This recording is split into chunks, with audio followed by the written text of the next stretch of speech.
going to get into the SOPs, so we got a O&M manual for our so the PFAS project that we're building is a GAC plant. So that's a granular activated carbon, and 278 pages.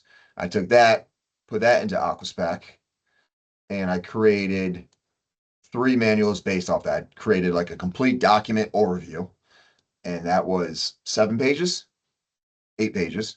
And then I created 2 other documents, one for just maintenance, which is 8 pages, and then an operation manual, just focusing on the operation of the carbon vessels, and that was again 8 pages. So I took 3 documents. The complete one is more for just a high level overview, and the 2 other ones for maintenance are for the guys who are going to actually maintenance it and the guys who are going to operate it. So I pretty much gave them an 8 page manual compared to a 278 page manual that Yeah. would have taken them hours or days to read, and still probably wouldn't have found the information that they needed.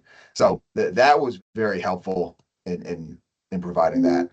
We took a look at our SOP. It was very outdated. I took that, threw it in Aquaspec. It was able to update it and clean it up and make it look, look better, easier to read, easier to follow.